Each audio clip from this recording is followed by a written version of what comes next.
Wait till I get back drinking, but I'm gonna be litty on this shit. Oh man, we can't do the pre-program and talk, man. Hey, we live, man. So, hey, all that stuff you were talking about, old girl, you gotta chill, man. Hey, we back. We back on the 1MC. It's your boy Keith. Today we got Mac back with us after his PCS to the States. And then we got a very special guest. But before that, welcome back to the 1MC. All my shipmates, even those who ain't never been on no ship, you know what I'm saying? Welcome back. Today, very special guest, Command Master Chief Jessie Johnson Jr., Triple J in the building. A former IT, real close friend of mine. You know what? I never met Jessie in person, but I knew this motherfucker about forever. I feel like I don't knew Jessie forever. I ain't never seen this man in real flesh. Never. That's crazy. But hey, I appreciate you coming on, man. Say what's up to the people, man. I appreciate you having me, man. What up, everybody? Command Master Chief Johnson. Been in the Navy 23 years. Currently, I'm at the Senior Enlisted Advisor here at MEPS, Fort Jackson, but I'm actually in the process of PCS, and so I'm headed back to Virginia to VAW 124 next. So, why the hell people keep going back to Virginia? Oh, I got to get the hell up out of there, man. That thing is, boy, look here. I mean, a lot of people complain about it, but I like it, man. It's not bad to me. I think it's a centralized location, especially for career advancement and progression. Between I think Cali, Virginia, and maybe Japan, like I think those are like kind of the centralized hubs, like for progression, networking, all that. Yeah, but let me tell you, man, this is why I never go back to Virginia, right? I got so many reasons. I parked my car and not even long-term parking, right? I just went away for a couple of weeks. I had some 24s. I had no. I had some 24. I had the 10-out joint. I had some 12s, flip out screen. I come back. I leave my car on base. Windows busted in, stereo gone, on base. I'm talking about right in front by the carrier piers. Like, I'm just like, on base? So next time I leave my car at home, broken into again. I'm just like, golly. I try to drive through the toll, get hemmed up with like $1,000 toll bill, even though I had the little joint in the window. Like, I'm just like, I can't win in Virginia, dog. Like, I'm never going back there. It seemed like driving through Emporia, got 2 tickets. Like, it's just terrible, man. I can't do Virginia. I think everybody got a ticket in Emporia, man. You ain't been stationed in Virginia unless you got a ticket in Emporia. I hate Virginia, bro. Anyway, man, I'm sorry about that, man. I just had to get that off my chest. Hey, Matt, what's up with you, man? You've been gone for a hot minute, man. You know, the people been asking where light skin at. You know what I'm saying? I'm like, I don't know where he at, man. I think he is. I don't know. They was like, I need somebody to talk to me. They was like, oh, Matt gonna talk to him. You know what I'm saying? I saw your question on your page and shit. So I was like, oh, he ready. He already got pre-game. Oh yeah, I'm back, man. Hey, yeah, I'm glad you mentioned the light skin, because me and you kind of like, you know, Drizzy and Kendrick. You know what I'm saying? I'm Kendrick, you Drizzy. You know? And yeah, man, you know, it's a blessing to be back, man. I figured you'd like that. Wow, man. But no, man. It's, you know, the PCS move is finally almost coming to an end. Had the household good movers do what they do, and getting everything set up. So it's a blessing to be here, checking in to the USS Bougainville as the medical admin officer. Got a real good senior chief. Me and him has already been linked in. Got a good sponsor man, and then the crew. I met some of the medical crew. So, you know, I'm just happy to get back to Virginia, as we were talking about. Happy to get back here to Virginia, man, because I've had nothing but good times here in Virginia, man. I'm gonna hit the alley soon. I'm just kidding. Oh no. I'm just kidding, man. Don't go to the alley, man. We need you to make your whole tour through the Bougainville. It's like after a certain pay grade, you gotta leave the alley alone, bro. After a certain age, you gotta leave the alley alone, man. That too. Yeah, man. Nah, man, I'm happy to be back here with you, Keith, man. Real talk. That's crazy, man. You got to stay out of the alley, though, man. I still want you to be on the next episode. You might not make it out of that thing alive, man. So, hey, if they give hazardous duty pay, I'm about to know, man. Yeah, you got to get hazardous duty pay to go anywhere in Newport News, especially the alley. I heard they gentrifying it up, though. I heard they doing some good stuff now, actually, man. So hopefully it's a lot better than the last time I seen it. So that's real. Hey, but let's get to the show, man. Hey Jesse, man, let's talk about your upbringing, man. We know you a GA boy. You seem like everybody that's Yes, a Master Chief is sir. from Georgia. You know what I'm saying? I just be like, golly, Go like dogs. Yes, everybody from sir. Georgia. Prerequisite for Master Chief, Georgia. You gotta be from Georgia. Like Go whole dogs. panel from Georgia. J Yeah, get that Bell, PQS signed Rod, off. yeah, big time, man. Talk to us about your upbringing in GA, man, and Yes, how was your so childhood? I actually was raised by my grandmother. So I grew up mainly in a small town called Reedsville, Georgia. It's about, ooh, I think back then the population maybe was about 3,000 or less. One Oh stoplight in man, the city, small town. If you blink your eye, you might, pass through it. Most people will know of it based on that's where the Georgia State Prison is. So most people mm. know it by that. But it's What far out what is it? past Is the it, is it Smiths. Southern Georgia? Where's it called? It's I want to say it's about 30 minutes from Statesboro, maybe 45 to an hour from Savannah. Gotcha. Um, Okay. yeah, so grew up there mainly with my brother and my grandmother. So I didn't have my mother or my father growing up. So it was my grandmother. She raised four of her own kids and then took me and my brother in at a young age, and that's kind of where I grew up. So grew up there, and then I joined the Navy immediately after high school. Literally a week later, I was Oh in and damn, out. you was 18? Was you I was 17 or 18? 18, in and Okay. out. Yeah, for sure. Same. I was 17. My mom had to sign the papers, boy. She couldn't wait to sign them papers, boy. She was gone, boy. And then funny thing is, she moved to Georgia. As soon as I left, she moved to Atlanta. I was like, damn, Dang. you couldn't move to Atlanta when I was still there? Damn. Yep. You know, How did so that Yeah. conversation with your recruiter go? Was it just it was like you walked in and you knew what you wanted, or did he have to he or she had to sell you on it, or how did that go? So crazy thing is, I think a lot of people are like this that I've noticed when they talk about joining the military. So initially, I didn't have intentions on joining the Navy. I wanted to join the Air Force, but like everybody always say, they ain't never in the everybody. office, man. They Never. ain't never there. They never came to. I Not don't know where never. they would be recruiting at because they never came to my school either. So it was like, um, I remember I took the ASVAB. I want to say like in 2000, like late 2000, and I ain't really have intentions on joining the military. I just took it. Most of us took it just to get out of class for a couple hours and BS around with each other. So I took it. I mean, I did well. I scored like 60 something on it, but I really didn't like take it seriously. So I remember the Navy recruiter came to our school like I want to say late December, beginning of January timeframe, and I remember I think we were getting done with lunch, and he like called me over to the table. It was like me and one of my best friends from high school and was talking to us. I was like, yeah, man, selling us dreams, man. And he was like, I like to get you down to the office and blah blah blah. Next thing you know, I'm at the recruiter's office, and then when we got there, I peeked my head in the Air Force office. Nobody was in there still because I was still gonna try to sneak off there.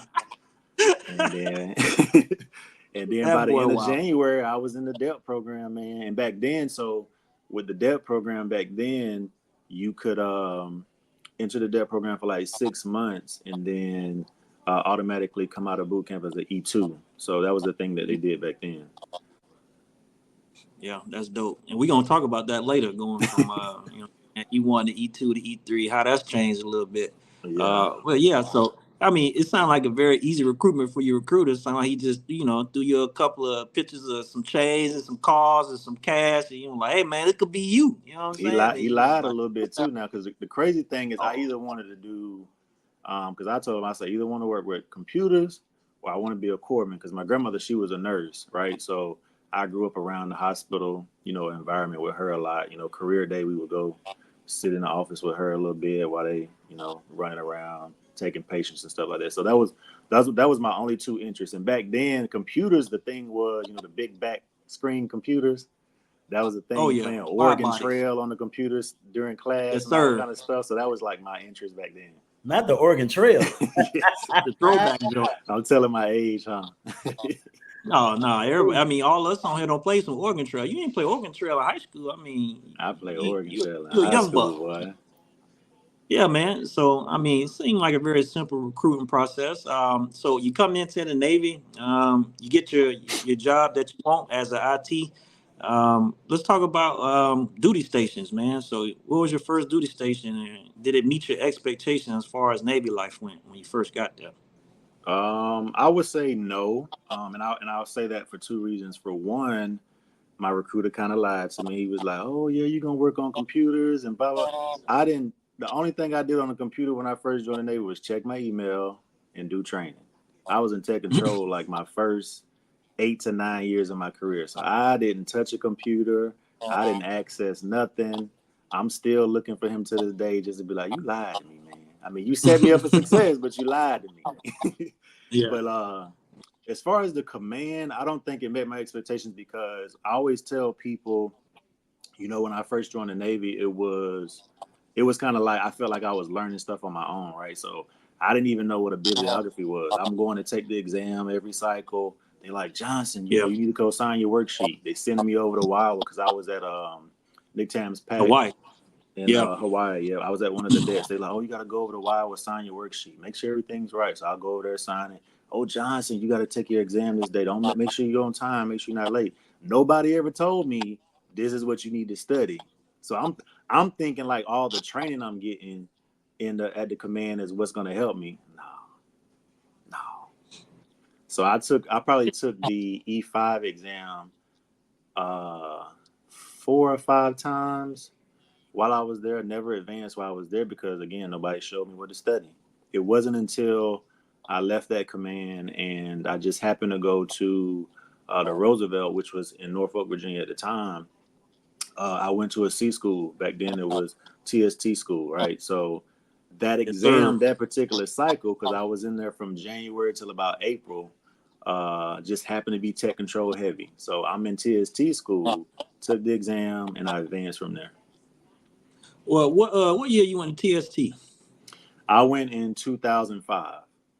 Man, Yep, I I knew you was was in gonna Hawaii say that. from That's the same year 2005 I to went. I 2005. went in 2000. I was in TST 2005. I can't remember what month, but man, we probably crossed paths in there because I was damn sure there when it was cold. So I was around that time, same time frame. Yeah, my Because instructor I had, was IT2 Damon Keith. That's what it was. I don't remember none of that. I just remember Mm-hmm. I was waiting on that bonus check. You feel me? Like you graduate, I was waiting on that NEC to pop so I can cash out on it. You know what I'm saying? But that's what I Yeah. remember from that. So yeah. So you went from Nick Tam's pack to the carrier. Let's talk about your transition through E5, E6 to up to chief. So you hit the carrier as an E5 out of Mm-hmm. school. How did that transition go from being one of the junior guys to working your way up through leadership to eventually putting on khakis? I mean, it was cool. It was. I would say like I think my most challenging and probably the most knowledgeable years that I had gained in the military came from when I was E5 because I spent almost I want to say 6.5, almost 7 years as an E5 just because back then advancement was not great to make first class. It was 3% here, 2% here. It was not as good. So I wasn't really studying like I should have. But I mean, it wasn't like I wasn't applying myself either. I was qualified, in my workspace. I was qualified on the ship. I was doing what needed to be done as far as my job, but I wasn't, 100% applying myself. So I spent a lot of time as an E5, but I also think that's what helped me progress when I became an E6, like as quick as I did, because when I did put on E6, I made chief my second time up. I made senior chief my second time up. I put on command, my second time up. I made match CMC my first time up. So it was a quick progression after that. But I think those years really like helped me progress as quickly as I did once I kind of started applying myself. Yeah, that's what a lot of people don't understand. And I know Matt can probably attest to this being in the corporate world. Like a lot of people get bogged down at certain pay grades, and it's usually either E5 or E6. But once you make Mm-hmm. it through there, the gate's gonna be wide open. And it's not necessarily because of anything else, but besides your experience, right? Because you're gonna have that experience of grinding as that E5 or that first class, sometimes waiting on Mm-hmm. khakis. to those guys. You know, no disrespect to those guys who make it quick, but they just not seasoned enough, right? They still a little raw piece of chicken, and everybody else, you got that Lowry's on top of it because springing on top because you don't been through 3-4 commands as a second class or first class instead of one and done, and then you in the league. You know what I'm saying? Yeah. AKA khaki. I'm saying, so Mac, what you remember about them corpsmen coming up? You know, those guys who was hitting that brick wall because corpsmen hard as hell to advance in.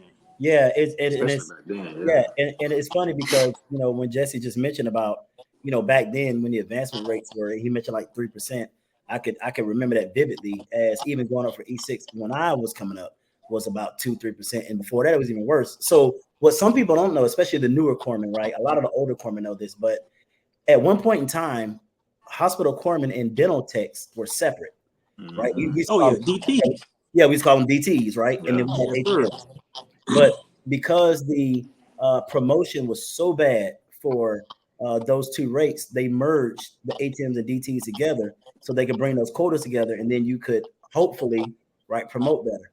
So I say that to say HM as a rating has been typically not well when it comes to high advancement rates. So when I was coming up, it was always, for E4 to E6, somewhere between 10% and below for advancement. And so I agree with both of you when you mentioned the experience piece. A lot of the corpsmen during that time frame, because remember, we were also in war, right? A lot of corpsmen during that time frame, though they were E4s for a while or E5s for a while. Matter of fact, I remember E3 when I was at the hospital. I saw an E3 that had a stack, and he had his FMF. I was like, bro, I want to be like that. That was the norm. That was the norm for corpsmen. And I was like, so anyway, my point is that experience that those sailors gained at E4 and E5. Some of them now are senior chiefs, master chiefs, or commanders or captains, and some of them are out the Navy. But that experience, man, you can't take that for granted because as you mentioned, Keith, when you promote fast, while good on you, right? You promote it fast. Sometimes you miss those valuable lessons, and at some point, it's gonna catch up to you. I would much rather have that leader, right, that has been seasoned with that Lowry's, as you talked about, that can talk to me. Not Lowry. You said it real light skin. Lowry's. Lowry's, right? Lowry's. Okay, you're right. My bad. I Yes, sounded like Drizzy, right? So yes, you did. You hit them with that Lowry's, right? And Yes, they can talk that talk. And as Jesse say, man, they can walk around saying CMC said because CMC done it. Yeah, big facts, man. And I'll tell you, man, I met a lot of young up and coming folks in khakis, and they phenomenal, right? But like I said, it's just some stuff that you have to have been in to see. You have to been on a different platform. Like for example, I was a chief for 8 years, man, and a testament of that is exactly what we talking about, right? I made it up through the ranks at a above average pace, man. I made first class second time up. I made chief second time up, right? Made E5 twice, so that put me back a little bit. But everything else was the second time up, kind of like Jesse, right?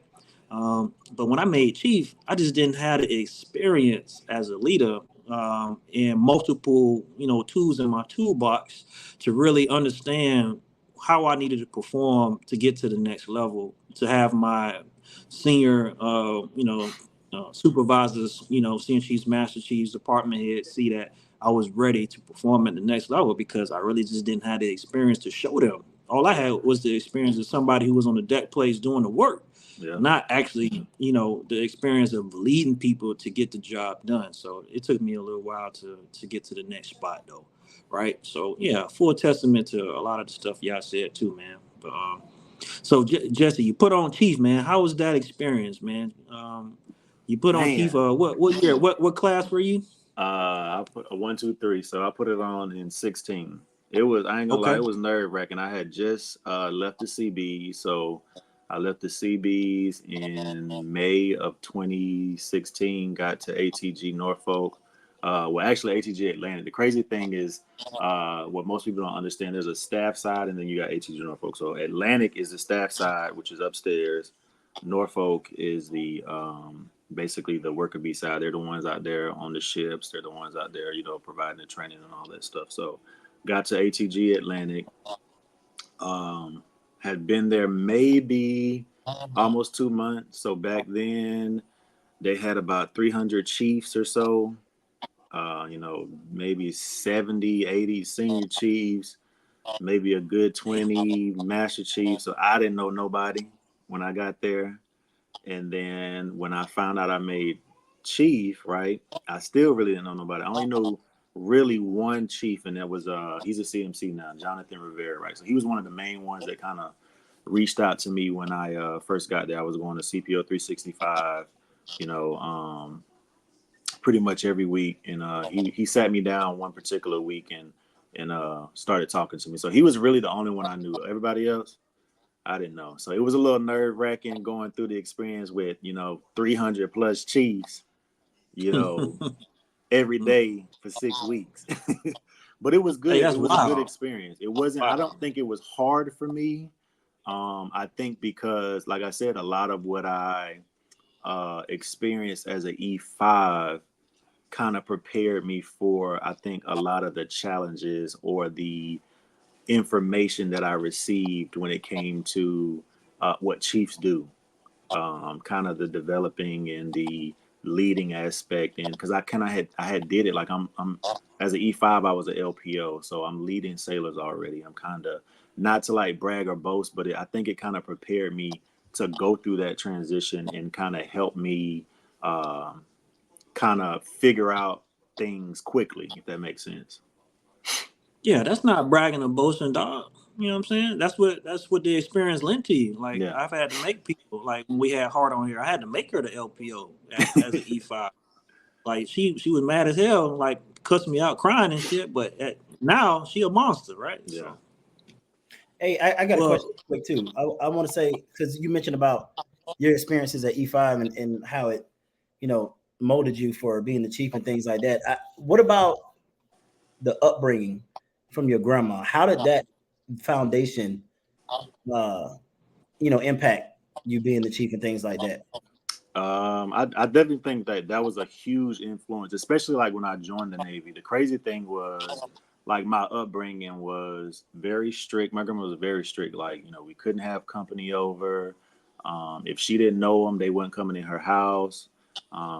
Your friends come over, you need to go outside and play with them till it's time to come in, type thing. So she was very strict, but she was very intentional with a lot of things she did for us. You didn't leave her house without ironing your clothes. You didn't leave her house without making up the bed. You didn't leave her house without washing the dishes. And if you did, when she came home at 11 o'clock, you getting woke up, even if you got school the next morning. Like, she was very strict. She didn't play, but I think a lot of that discipline helped me, especially when I joined the Navy and went to boot camp. So the crazy thing is, I left boot camp as an E3 because I remember this particular day, and I was talking. The crazy thing is, I'm friends with one of my RDCs on Facebook. He's a retired MACM. The crazy thing is, he went. So one day we're at GQ, right? All the bunks is spread out. We're at GQ.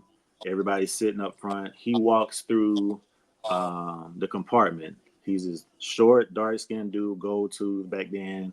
They had the gold teeth and stuff. He walking through, like, OG.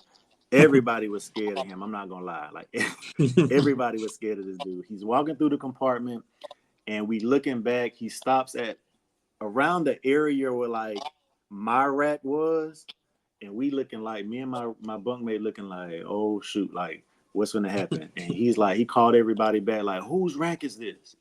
And so we looking, I'm like, is that our area? Like, it looked like it, but also we kind of scared to go back there. So when we finally get back there, like, we looking at each other, like, I'm looking like I don't see nothing wrong with it. So what is he? So when I finally spoke up, he was like, now that's how you make a fucking rack. And so from that day, he kicked me out of that rack and moved me up to starboard watch section leader. And I remember the dude that was the starboard watch, he hated me. He hated me the rest of boot camp because of that. But that helped me because I did so well in boot camp. Like, they promoted me to E3 coming out of boot camp. So I definitely attribute, like, what Tristan was saying. A lot of what my grandmother did kind of paved the way of what actually I'm doing now in the Navy, to be honest with you. Like, she was very disciplined, and if people know me, I'm very intentional with what I do. I'm very intentional with what I say. I'm very organized, like, and a lot of that is attributed to my grandmother. A lot. Man, all you gotta do is post a picture of your living room, dog. When I tell you this man, decor is A1. You I crazy, mean, like man. the floor matched the carpet matched the couch matched the Christmas tree. You Like And crazy. in don't the forget back about them matched the stairs. stairs, Don't forget bro. about the stairs. Those stairs. Hey, you can't see this motherfucker without no picture on some stairs looking away, like looking Hey, down See, at my, hey, something. my how grandmother you was be on the like Julian, that. stairs? hey, that boy be looking GQ as hell on them stairs. I'd be like, well, damn, don't hate the player, hate the interior decorator. Hey, Y'all God damn. crazy, I man. salute him. Y'all crazy. Big salute.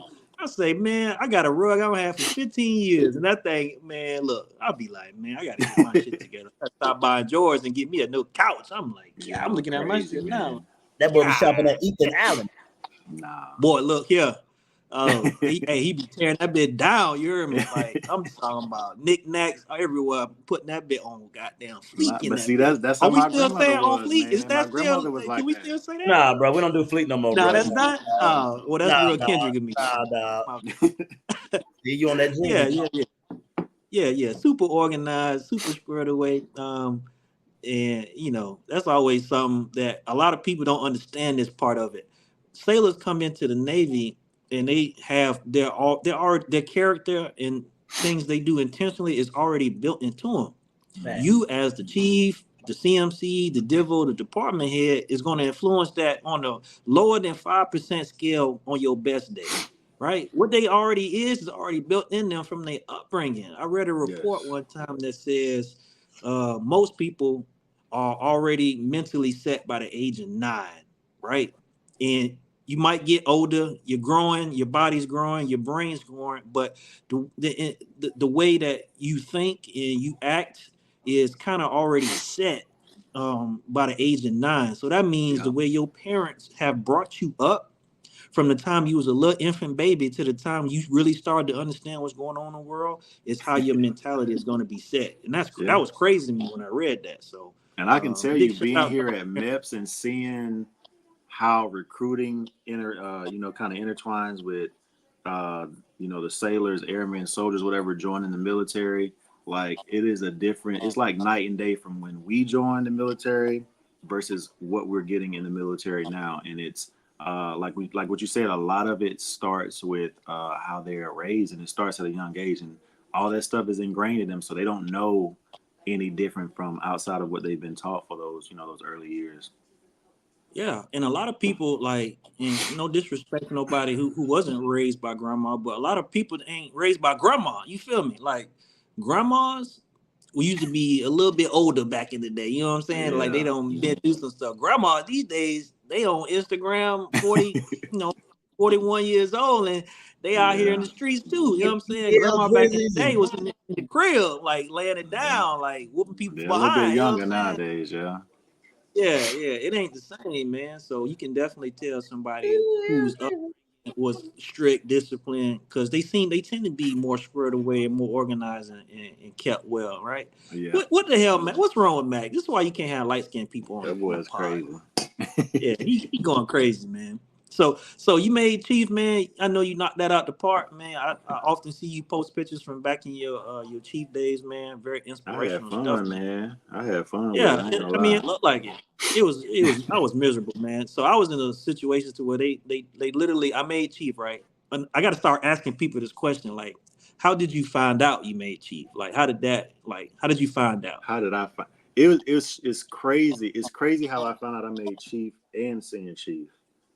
So I made Chief. The crazy thing is I actually put in a special request chit maybe like a week and a half in advance because I had like a medical appointment. And I needed to drive, it was like an hour or two away. So I needed to go to this medical appointment. So I put a special request in for the day off. My department master chief, he signed off on it. And the crazy thing is I get to this appointment, I leave early in the morning, get to this appointment, and one of the other IT ones, he's hit me up like, hey, master chief looking for you. And I'm like, did master chief not remember he signed this chit for me like a week and a half ago? Like, I'm off today. Like, what's up? So he's like, nah, he just wondering if you come. Does he not know that he signed this chit for me? Do you need me to send you a picture of it? I got it with me right here. He's like, nah.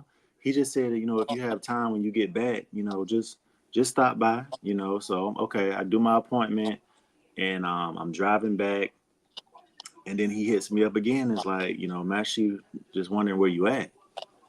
And I'm like, what do you mean? Like, what do you mean where I'm at? Like, I told y'all I got an appointment. So he's like, I said, do y'all need me to come in? He was like, it's no rush. You know, he just said, take your time, you know, just, I said, I'm in civilian clothes. He said, that's fine. He said, just grab your uniform or whatever. And just whenever you get back, just stop by. Okay. So I get back. This had to be like around maybe 1300 ish. It was a little later in the day. So results, I didn't even know results were coming out. That's how that goes to show you I wasn't really even paying attention then. But I would tell you previous years, I knew when results was coming out. I knew it was coming out. It's like that anticipation, then you don't make it. It's like a letdown. So this particular year, like I worked my behind off. I'm not gonna lie, and I was so busy to like I didn't even pay attention when it was coming out. But it just so happened to be that day. So I get back to work, and I change. I go in the office, and OSCM Mitchell, I never forget. He came in the office and he's like, "Hey Johnson, they want you downstairs." And I'm like, "What do you mean?" And he's like, just go downstairs. So I go downstairs, and at the time the CMC was Pablo Rosado. So I go down, there's like these master chiefs, senior chiefs lined up in his office. So I'm walking through them, they looking at me. I don't even really know what's about to happen because back then they would also tell you if you didn't get selected, you know, depending on the CO, they don't always just tell you you got selected. Some of them they bring you in and tell you were not selected, right? So I don't know what's about to happen. I walk in there. And he was like, you know, how's it going? The CO's in there. He was like, how's it feel, Chief? And I was like, what do you mean? He was like, how's it feel, Chief? Like to be selected for Chief. And I kind of I ain't gonna lie, I dropped to my knees. I still got the picture to this day. I can show you real quick. But I just kind of dropped to my knees, man, because it had been, I ain't gonna lie, a long road. Like I had experienced so much, and because I would tell you like the tour before the CBs, I was on a humanitarian reassignment, right? So I did about a year and a half, almost 2 years on humanitarian reassignment because my grandmother had got sick with cancer. A week after I left that tour, my grandmother passed away. So then I went to the CBs. So after that, a week after that, I went to Nyack, Georgia. I'm sorry. Went to Nyack, Georgia, which is in Augusta. And I went through a lot there. I had this Divo. There's not many people that I hate in this world. You would never really hear me say I hate anybody. But her, that is one person I would definitely say I hate. This lady did not like me. For whatever reason, I never knew. I was heavily involved in the command. I did my job. My boots were squared away. My uniform was squared away. I never showed up to work late, ever. In 23 years I've been in the Navy, I've never been late to work. Never. Squared away. Involved in the command, everybody. Now, mind you, I'm in a heavy CT command at that. So as ITs, it's kind of hard for us to stand out. But everybody knew who Johnson was, right? But this lady did not like me. I did not find out why she didn't like me until maybe last year. My DLCPO from that particular command, he reached out to me and he was like, Can I tell you something? And he kind of finally told me what happened. And I appreciated him for that. And he was just like, you know, I kind of felt like I didn't fight hard enough for you. Because the crazy thing was I got to that command in March of 2010, right? March of 2010, got there. June of 2010, I was JSOQ. Put up for Junior Sailor of the Year that year. Didn't win. I lost to the CT. She knew like 7 languages back then. Like knowing all them languages, it was hard to be the CT. I'm not gonna lie, hard. So first eval, number 1 EP, right, as an E5. Damn. She came, and for whatever reason, I don't know what happened, but she was trying to give me a P. I ended up getting an MP, and she used like this excuse as to. And the crazy thing before that is before the second eval, I was put up for Junior Sailor of the Year again, right? Just a couple months before that. So at my counseling, my debrief for my midterm counseling, right? None of this was told to me. Like I was a decliner. Mind you, I'm still heavily involved in command, right? Yeah. Heavily involved in command, number 1 EP the year before, ACFL for the department. Sapper VA. Mind you, I got an Army Achievement Medal, MOVSM, going to school, getting my certs. This lady did not like me, right? Got an MP. That's cool. I was pissed. I wrote a statement with it. That was the first statement I ever wrote with my Eva. I wrote a statement with it. A couple months later, I am put up for Junior Sailor of the Year a third time. Now, mind you, if I went from number 1 EP to an MP, why are y'all putting me up for Junior Sailor of the Year again? So went up for it, and the crazy thing is what happened was that particular March for that second eval, I had missed first class by 3 points. So I studied. I ain't gonna lie. That day the results came out, I ordered back then. You know, they had the North Stars and all that stuff. I that ordered rip off that North Star book, crap. and I I hated studied every day for 6 months. I'm not gonna lie. So put up for Junior Sailor of the Year the third time. Advanced results come out. I advanced to IT1. Then found out I made Junior Sailor of the Year because I had boarded before the results came out. So that was like the craziest experience that ever happened to me. Like, I've never said that I hated a leader in my life until I got there. Like, she, to this day, that's the lady that I hate.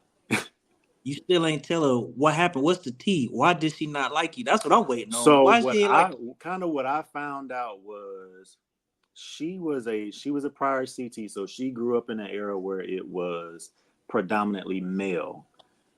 She had this alpha mentality, so it was like she always felt she needed to dominate conversations. We could be talking about, you know, running 3 miles for the day. She come, yeah, you know, back in my day, I was on the watch floor, and I went into labor and had my baby on the watch floor. Like, it was always a one-up conversation. the one upper? Yes, sir. I'm not joking. Like, she was that type of person. But what I found out was she didn't like the fact that I was so well liked in the command. She didn't like the fact that I was heavily involved. She didn't like people to do collateral duties. I didn't know that. But that's wild. You can't fault me for that. But to this day, I found out that's kind of why she held against me. She was jealous. That's all I heard. Jealousy. I mean, I don't know what for. We're not competing. You a whole CWO3. Hey, let me be 100%. Let me be 100% honest with you though. While I don't think jealous is the right word for what I'm about to say, it kind of falls into the category as a synonym, right? Maybe regretful is a better word, but sometimes I see my sailors, I'll be like, damn, I wish I was that squared away when I was E5. I do, like, I swear to God, I promise you. Like, Yeah. even my chief, I'd be like, damn, I was nowhere near her fucking capacity when I was a chief. Like, this motherfucker's a superstar. Like, it was like she would have been shitting on me if I was still a chief right now. Like, you know, because I'll just be honest with you, like, I 100% see some sailors who are fucking like crushing it, bro. I'll be like, damn, was I like that when I was an E5 or when I was a seaman? Like, you know, because I see it and I'd be like, man, you are fucking awesome, man. I was nowhere near that when I was that pay grade. So, and the crazy thing is, I kind of can relate to it a little like bit. that either. I wasn't like that before that command. I will say, like, you know, I did my job. I was squared away, but I did enough to do my job and go home. Like, I didn't over expound myself to do other stuff. Yeah. But it wasn't until my grandmother passed is kind of what kind of sparked something different in me. And I was like, you know, I don't have her anymore. This is just, it's all me now. Like, I ain't got nobody to call that and moment tell I'm having a bad day. Like, I need to do something. So I think that's what kind of shifted my career a little bit and made me go in a different direction. Yeah, Mac, what pay grade was the stepping stone for you, like to get over that hump to okay, I'm good now, I'm locked in, I'm about to put on this these khakis and this O package is about to go through us to the point where you said it's only a matter of when, not if anymore. What was that moment?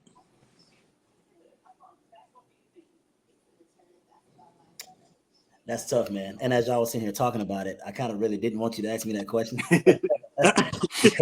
You ain't shit. No, because and you know, we talked about my career on the first episode, but I think I was just blessed and fortunate to have leadership from day one, because I made E4 coming back from Iraq, and it was kind of like a, you know, you went forward, you did this, you got, you know, you're gonna get this EP, right? And then at that time, if you had an EP, as long as you studied, then you can make E4, and then for E5, I will say, go back to Jesse's point about his grandma.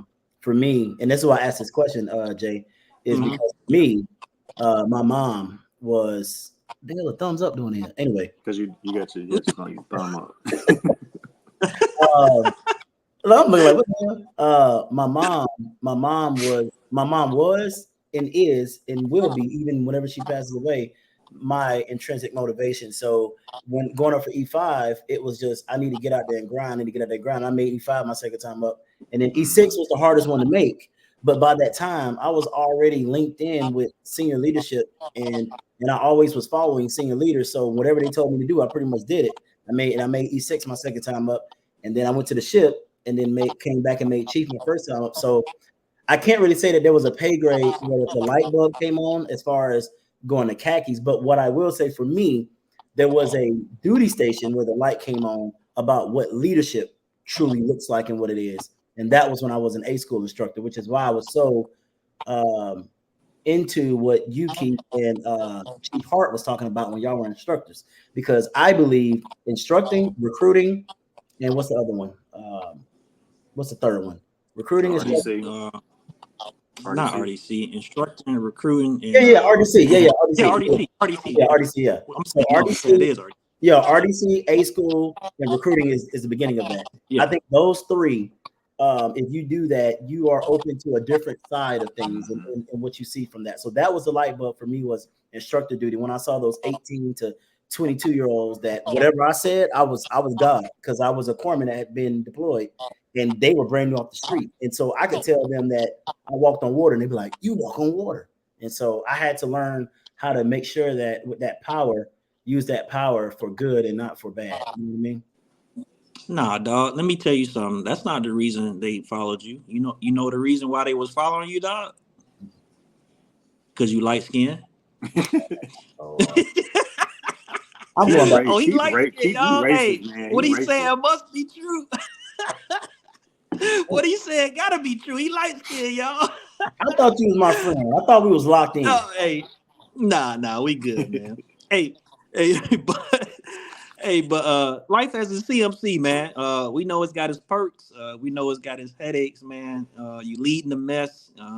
You the CN listed person anywhere you go from now on. How has that been for you as a CMC leading chiefs and leading the command? I think so far it's been good. I think because I kind of got my feet wet on the Arlington, so that's kind of where I started sitting the seat for my CMC whenever he was out, and all the things they tell you, going through the process about your challenges you're going to face as a CMC. I faced them as a senior chief then, and you get the pushback from certain individuals who just want to see how far they can go with you, or who just don't want to conform to what the CO's policy is or what the Navy's guidance is, and they just give you pushback. But I think that kind of prepared me. Like being in MEPS, it's a little different here because I don't actually have a chief's mess, but we work together with other chiefs throughout and kind of have our own little mess, if that makes sense. But it's been good, man. Like I think it's what I experienced on the Arlington prepared me for what I'm experiencing now. Now I am going to a squadron, which is kind of a new realm for me. I'm excited about that because I've never done a squadron, and I gotta kind of incorporate a little brown shoe here and there.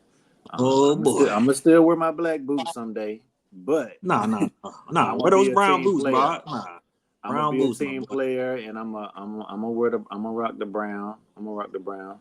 Yes, sir. But I'm excited about that because it's a new experience, different realm, different challenge, different learning curve. So I think, like again, what I experienced on the surface side is kind of prepared me for what I'm dealing with now. So quick question, since we're on the CMC topic. What made you want to go command senior enlisted leader, right? CMC route versus going ITCM? Ooh, like that's crazy because I had a lot of people tell me that I should have waited. Like, oh, you need to make ITCM first and then go. There's nothing like being an ITCM, which don't get me wrong, I love my rate, right? I love being an IT. Had did it for 21 years. But for me, I had felt like I did everything that I could do. And when I say that, outside of making ITCM, I sat the AER, wrote the exams, and that was like a full circle moment for me because again, I'm struggling to advance as an E5, but yet fast forward, 5 years later, I'm sitting at the table writing the exams.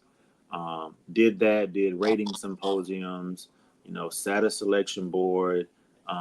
So outside of not making ITCM yet, I feel like I had did everything, but I also realized how much I enjoyed helping sailors, right?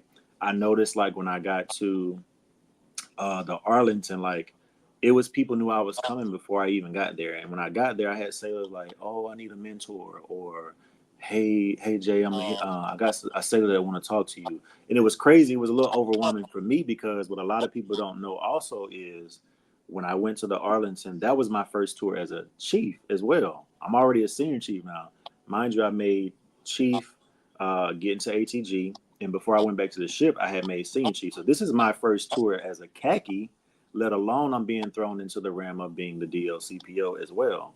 So for me, I knew that I had to go extra hard so that, my inexperience as a LCPO at sea wasn't a weakness for me. So it was actually a very, very successful tour. And I attribute all of that to me being an E5 for such a long period because I had experienced a lot of that stuff that I was dealing with as an E5.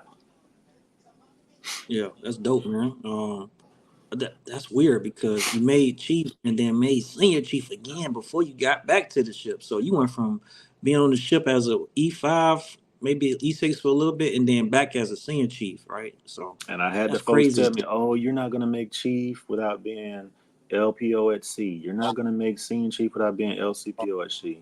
And I'm thinking in my head, like, okay, Well, shit, with the way it is now, you ain't gonna never lead a ship if you make chief, because in order to make senior chief and master chief, you going back. Like, yeah, well, but we can talk about that later. That's all you got it though, COC.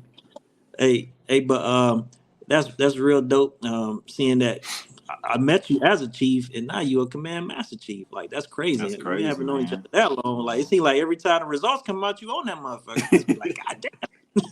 You crazy, Like a bro. lot of people, a lot of people in our circles like has promoted at least once, but a lot of them twice, right? In our other world, shall not be named here, but a lot of folks in our circles always promoting quickly, which is a good thing. I love to see it. Um, Mm. but let's talk about some of the things in the Navy in your source rate of IT. I know you're not an IT anymore, man, but we gonna give our professional thoughts, right? Since like we kind of discussed earlier, all the facts ain't out. There is a situation that just got adjudicated, right? We had a ITC now, formerly a senior chief, get court-martialed for Wi-Fi, right? Illegal Wi-Fi on the ship. Right. All the facts is not out, right? So we're not gonna get into a whole bunch of specifics, just professional opinion type stuff. What's your thoughts on first Wi-Fi on platforms, seagoing platforms, and the OPSEC concerns that those bring about? First question. So, what are your thoughts on that? I don't like it. I don't like it because I would tell you that topic came up when I was on Arlington. So I was on the Arlington. I was the ISSM on the Arlington, and Hmm. that topic came So, for up, the and people, they what's ISSM, so everybody understand what we talking about? information system security manager. So you're basically the control of the network, basically. Like Yeah. you Okay. are making a lot of calls and decisions. You're making sure stuff is getting done. Scans are happening with your system administrators. Like you are kind of like the end all be all when it comes to that network. And the CO is trusting you to make the decisions that are in his or her best interest that are not going to get them fired when it comes to that network. Right. So you basically the dude who set people in River City groups. Got it. Pretty Right. much. So everybody that's in Wug 1, Wug 4, sorry for you. People Jesse, hitting it's me up Jesse. like, "Hey, can you put me in a different group?" Nah, I ain't gonna be able to No, help you. no. You in Wug 4. Wait till 1700 with the rest of the PR. No, I'm just fucking around. But yeah, Yeah. go ahead, bro. I just wanted to make sure everybody understood what ISSM So was. yeah, I didn't like it because now, granted, it's successful for some commands, but it involves a lot of work, like getting stuff like that implemented. But I didn't like it because everybody's not going to do the right thing when it comes to that, right? Is work really going to be getting done? Are you going to have sailors hanging out, on the nest decks or wherever, sneaking their phones when they're not supposed to have it. We even had sailors, trying to sneak their phones on watch. Like, we ain't even got no Wi-Fi, but what you need your phone on watch for? You know what I'm saying? So I can only imagine if we had Wi-Fi, what you gonna be doing. So like, I just never liked the idea just because of the risk associated with it, and it could really damage or cause some grave damage. So they say in the terminology, to a network and to OPSEC. Yeah, Mac. I mean, as a corpsman, you guys push forward, right? And the enemy these days, they looking for any type of, signal, especially somebody on their phone or something like that. Yeah. How would that affect you guys in the field if somebody has some type of, mobile device, Wi-Fi, any type of GPS type device that can get tracked? How would that affect you guys pushing forward out there with your Marines as a corpsman? So great question, and interestingly enough, I just came from the 3rd Medical Battalion out of Okinawa, and what's big out there, what mind blows me that not a lot of Americans are aware of this, but what's big out there is the impact that the PRC has on our cyber networks. So every exercise operation that we do or that we conduct out in 7th Fleet or the Indo-PACOM area is obviously you have to be very careful because it's monitored and tracked by the PRC. So when we go to these various exercises, especially medical, number one, we've already started working on this thing called Expeditionary Advanced Base Operations, which falls under Force Design 2030, which basically says with all these medical capabilities that you have, what can you get rid of so we can make our signature smaller so we can be more agile and more mobile, and so the enemy can't track you, right? So cell phone, number one, medical, stop it. Take that shit out. You ain't doing no cell phones. I actually did an exercise myself where the Army was there and they had a unit called MDTF, Multi-Domain Task Force. And part of that unit's responsibility was to track people on base by their different, frequencies, whether it's radio frequency, satellite, all those different things. And I brought them over to talk to my medical team to talk about those. And one thing they said, which I'm not surprised, was, we know exactly where you were, medical. And they were like, what do you mean? It was like, because the majority of you were on your phones during this exercise and we could track you. And I looked at my crew and I said, come on, guys, come on. This is exactly what I'm talking about. Like, medical is supposed to be a support function. We are not the warfighting function. So if we're the ones that's giving away the location, then that's even worse because we're not even there providing warfighting. We're there to provide support. So yeah, it's very important, one, for medical to be linked in and make sure that we understand what's going on and make sure that we understand the bigger picture. So when combat systems put out, operations put out what we're supposed to be doing, you fall in line to make sure that we're not giving away the OPSEC. And that's on the battlefield, just like it is on the ship. Yeah, but what people don't understand is a lot of things that do get hacked and the way intrusions happen is not because the enemy is going through the front door. They're using folks like you, third-party support systems, and what we call it on the ship, is InfoSec. We had a team come out when I was on the ship, and they were basically testing out these InfoSec, is whatever the hottest and greatest latest term is, in order to basically do what you said, but from a shipboard level. So what they were trying to figure out is, okay, we want to minimize your signature and your footprint in the event that, we need to lock it down, but you guys can still have C2 capabilities, right? Command and control. So they were asking me as the ISSM, right, on the ship, hey, what do we need to do? Well, I wasn't the ISSM. Let me take that back. I was the ISO, right? But, I was in charge of all the networks. He was asking me, what can we take down and you guys can still command and control your ship and be tactically able to fight, right? So we basically cut out Navy cash, gone, right? Nobody need to go chip to chip, nobody, right? You don't need to go to the ship stove, right? If you need to, cash out, we'll make a log, right? Medical, right? There's some things medical still needed to do, but stuff like, I can't remember, I think it's Alta.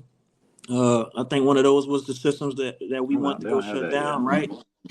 They don't have that yet on the ship. I can't remember the Genesis. I don't know. It's something like that. One of those terms, man. I can't remember.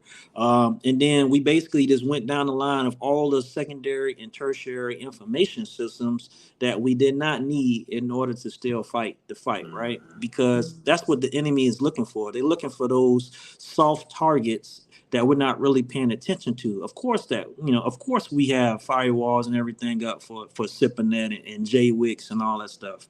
But for those other systems like Navy Cache that we're probably not paying a lot of attention to, that's the way the enemy gonna sneak in and really get to us and cause harm. You know what I'm saying? So and that's kind of the situation. What I feel that former senior chief kind of put her unit at risk for, right? With an unauthorized Wi-Fi network on board the ship, you open yourself up to that, right? I remember seeing a report from a field exercise. I can't remember if it was Navy, Army, what branch, but it was supposed to be no cell phones, right? Kind of like you just said, Mac. And one sailor popped on his cell phone. It had to be for like 2 minutes when I was reading the report. And they kind of like notionally, yeah, they kind of just notionally like dropped the bomb on their site. And then the field commander, whatever the title was, got a call and said, hey, you guys are all dead, right? Because somebody popped on their phone and we GPS tracked it and we just blew you guys up notionally, right? Yeah. So, and of course, that sailor or Marine had a real bad day because it was tracked to his specific, device, right? So imagine that on a ship with the targeting systems the PRC has, and we out here in the 7th Fleet, and somebody want to get on Wi-Fi and get on Facebook or Instagram because they not in World War One, and the enemy is locking on to us because you want to post something on Snapchat, right? So I'm saying all to say I agree with Jesse. Like as a IT and as a department head, for the information systems, I don't like it. Like, and the young kids are always gonna cry about, oh, we need quality of life, man. Like, I'm about to be the grumpy old dude. Nah, fuck all that. No, you out here to do the mission, bro. Like, you don't need to be on the internet, bro. Like, that shit, if your quality of life is that important, don't fucking sign up for this shit. This is not what we came here to do, is to feed y'all internet and Instagram and Facebook. Your focus needs to be on the mission, right? And when we get to a port and we have the ability to let our defenses down a little bit, right, we're going to give y'all the opportunity. But you need to focus on what's in front of us. And right now, it is a matter of when, not if, shots gonna start flying, based on world events that people keeping track. But yeah, I agree with you, Jesse, man. And that's unfortunate that it was a senior chief, because the report from the Navy Times, you can't really believe 100% of that shit, but it was like she lied to the CO, right? She wasn't upfront and honest. So the integrity piece on that, as being the chief, not a whole chief's mess, it looks poorly. So, but what's your thoughts on the integrity piece of how she went about basically not being as upfront or up forth as she should have been about the situation? I was disappointed, man. I'm not gonna lie. I read the article again. Like, I think even reading it, you can tell there's a lot of facts missing from what absolutely. they reported. But the first thing I'm thinking is, where's the ISSM? Who are the system administrators involved? Because you can't get this on my network without some type of permissions, right? So there's a lot of, and it did say that there were other people, I guess, disciplined, which I'm assuming maybe it led down that trail, but I can't speak to that. Right. But what I took away from that, there was a huge integrity flaw in that whole situation, even down to where it talked about, the comments being in the CO suggestion box being withheld. Now, granted, most CMCs that I know are charged with, kind of deciphering those comments, but you still got to present all that stuff to your CO, right? Whether it's, hey, sir or ma'am, these are the important things that I think you need to pay attention to. These are the not so important things, but you still can kind of brief him or her on it. But to withhold certain things like that after being asked about the Wi-Fi network, that at a pay grade and a level like that, where you're charged with leading people's kids, you're making decisions that are going to impact careers. The CO is trusting you to make decisions that are going to propel the command forward, and you can't be trusted. That's bad, and especially at a level and how many years you're in, you can't make mistakes like that. Like, the mistakes happen at an early age in your career. E5, E6 maybe. But when you become a chief and above, like the mistakes are out the window because now you're making decisions that are going to impact things that have long-term impacts versus, oh, I just made a mistake here. But no, like this was something that could have really like been damaging, not just to, that network, but that crew. Think about like if they were on deployment, you know what I mean? Or think about Yeah, if they were in a port where, what I'm saying, like they were kind of in some hot water, you know what I mean? Like, and you're being asked about this and you're saying no. So the integrity portion on that for me, that was huge, man. Like you can't, that's a flaw you can't have in a seat like that. yeah. I mean, that's unfortunate, man. And the thing is, she's not the only one who was on that Wi-Fi. You know what I'm Yeah. saying? A lot of people was like, don't say nothing. You know what I'm saying? You can hop on this Wi-Fi with me, and it just trickled down. It Yeah. trickled down like that. Because I don't seen some stuff, man, like the file sharing, little Mm-hmm. server. Like I've been on ships to where you walk past the berthing and you just, on your phone listening to your Spotify or whatever, right? Yeah. And then all of a sudden you just see a random network pop up. Like, what the fuck? Like, what is Yeah. this? So I'm, doing my thing. I'm walking through. I'm like, what? Network found, right? So I go inside the joint, right? In the berthing, deck berthing, the boys get grimy in there, right? So you got to be careful going in there. That's the jungle, right? So I was Yeah. like, yo, like, where's this network coming from? And they were like, hey, we got this, you know what I'm saying? I'm just like, hey, man, I need to shut this thing down, man. You can't have this on here, man, because the wrong person found out, everybody going down in here, and Yeah. y'all all gonna be snitching on each other, right? So I don't seen it. Let them boys know, take care of it. I walked past it again, that thing was gone. So they did the right thing and got it out of there. It Mm-hmm. wasn't connected to the ship's network or nothing, but at the same time, you can't be too careful out there because we was in hostile territories. I ain't gonna say where we Mm-hmm. was at, but you know what I'm saying. So. But yeah, man, I'm definitely waiting for more facts to come out on that, man. I'm Yeah. definitely feeling like there's a lot more to that story and a lot more people who probably should be held accountable for that situation, who knew something and they didn't do Mm-hmm. anything or say anything to her about it and went along with it. So, Yeah. It's um, definitely but yeah, unfortunate. let's. No, I'm sorry. Go ahead. No, I said it's definitely an unfortunate situation for sure. Yeah, man. Let's talk about something a little bit more cheery, man. Well, I don't know about it in this case, but advancement, right? The CA2's what was that acronym again? CA2P. C They don't change the thing. CA2P. CA2P.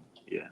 CA2P. They don't change this acronym about 10 times, right? Yeah. So right now, like you said, when you came in, you was an E3 fresh out of boot camp, right? Uh, You get there, you showed out, did your thing, and then made E3.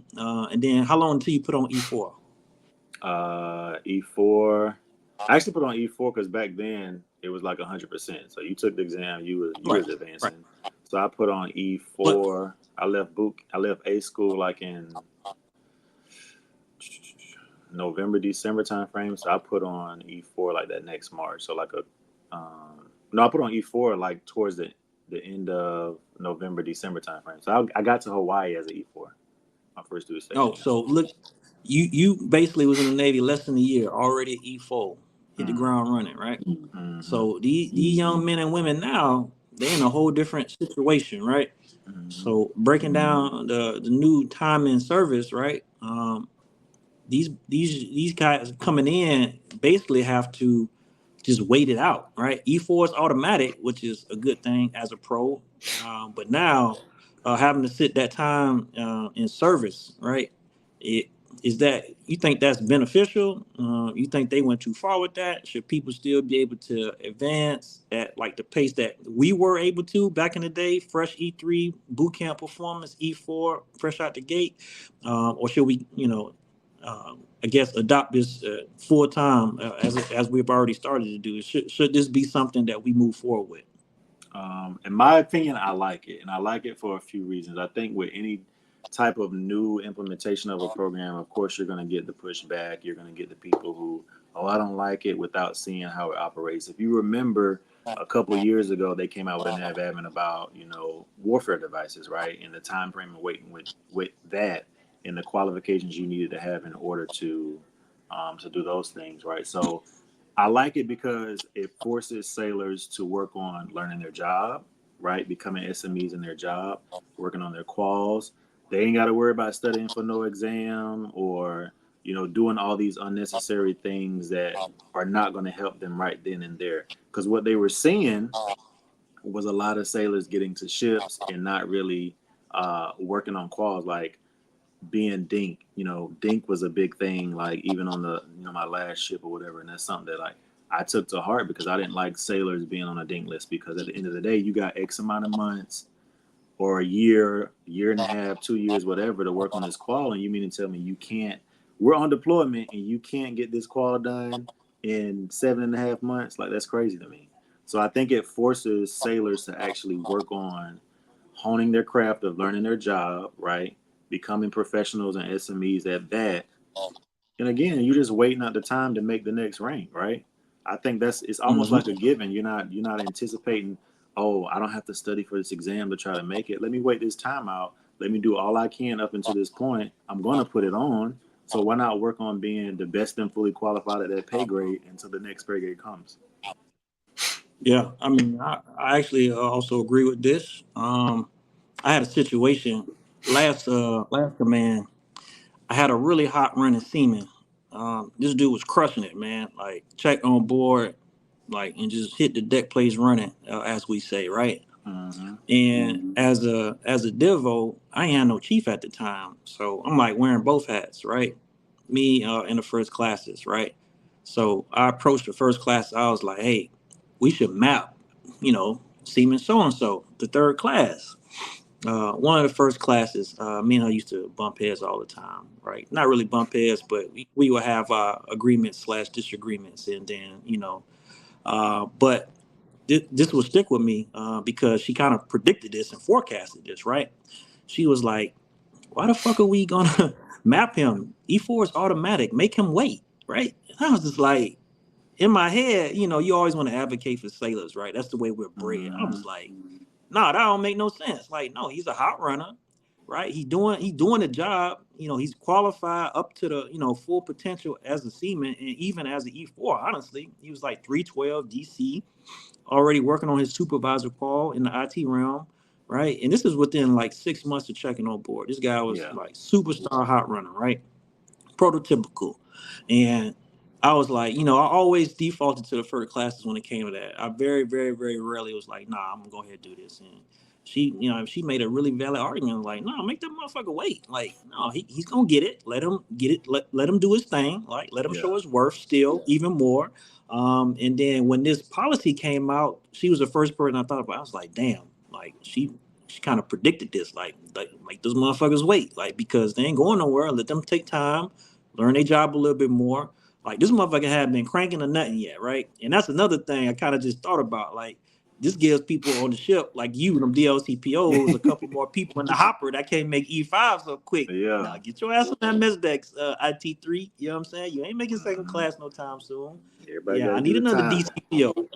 Yeah. You gotta do that little time down there. You're not gonna escape this and go to and miss that crank tour. You feel me? So, um, but yeah, I agree. I agree with the policy, right? I know the young folks is going, they're gonna hate it because now what Mm-hmm. kind of the con is was stunting their potential to advance at the clip that a superstar hot runner in the civilian sector will probably get, quote unquote, more of an opportunity. But at the same time, the pro of letting people develop a little bit more, bake a little bit more in that oven before you pull them out, Mm-hmm. and your mac and cheese is runny. You know what I'm saying? So you give them a little bit more time to bake up in that Yeah, oven, man.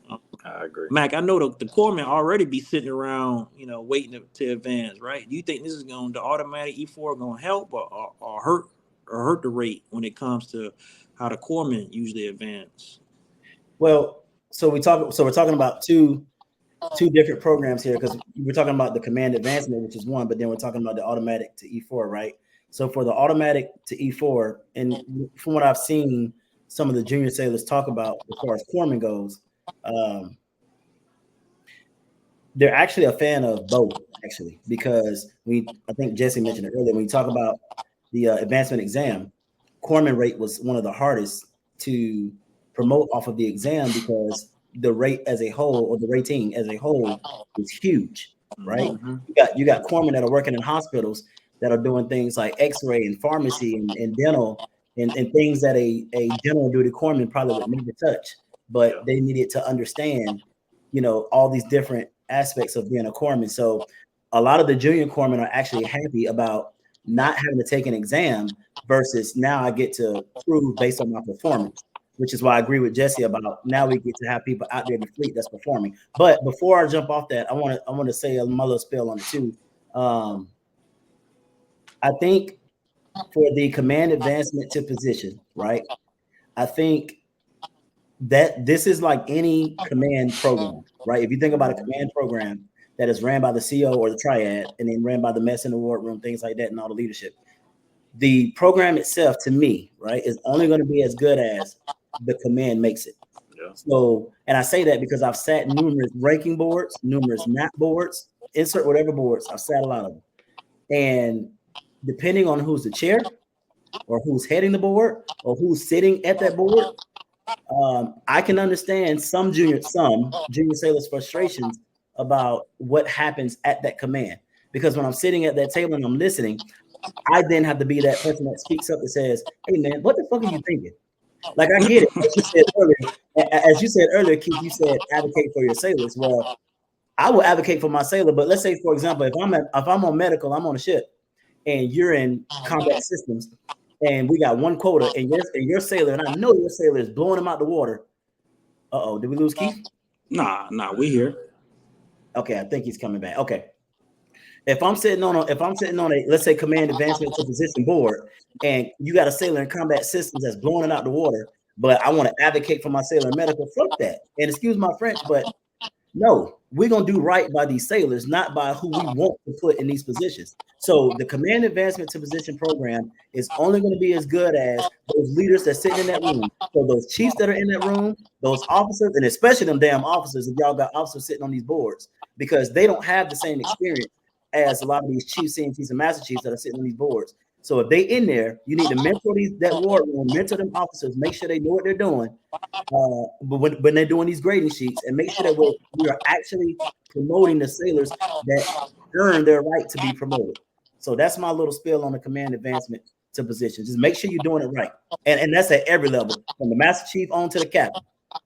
And I agree with that, because I thought we were still talking about the time and rate one, but like I agree wholeheartedly with that, because like he said, it's only going to be as good as you make it. And I think it's a very good program, because now you're getting to, you get to those commands and you have these gap billets because you're still waiting on a first class or an E5 to fill the billet. Somebody gets hurt and have to leave early. Like, it helps you fill those billets and give it to deserving people who have been pretty much grinding and deserve, to be in there. And it's only going to be as good as the command makes it, right?